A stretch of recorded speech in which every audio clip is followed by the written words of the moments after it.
They were told to search the designated camping area for an available spot, but given the school holidays, the grounds were packed with campers.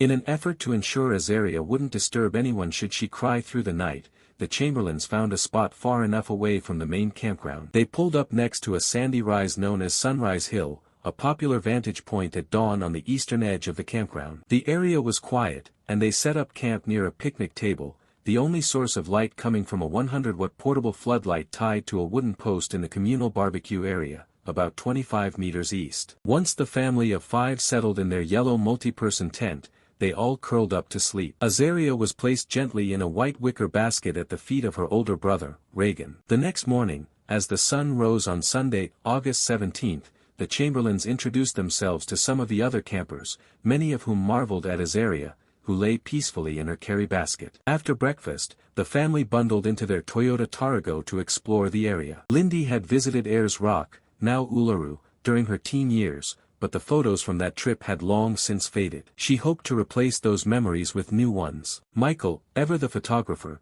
took many photos of Lindy holding Azaria up against the iconic rock face. That evening, the family returned to the campground. Lindy bathed the children, and Azaria was dressed in a disposable nappy and a white jumpsuit. To keep her comfortable, Lindy added a knitted matinee jacket with pale lemon scalloped edging and a pair of white booties so that Azaria wouldn't have to be undressed every time her nappy was changed. As evening fell, Reagan was put to bed in the tent, while Aiden and Azaria remained up with their parents. Around 6:30 p.m., the Chamberlains joined other campers at the communal barbecue area. Lindy and Michael chatted with a young couple, Greg and Sally Lowe, who quickly warmed to the family. Sally later commented that Lindy appeared cheerful, glowing with that new mother radiance, despite the difficulties she'd faced. Azaria, however, struggled to settle, and Lindy wrapped her in blankets, eventually soothing her to sleep. Around 8 p.m., Lindy announced to the group that it was time to put Azaria down. She carried the baby down the Warren track, leading towards their tent, with Aiden in tow. The front of the tent was visible from the barbecue area,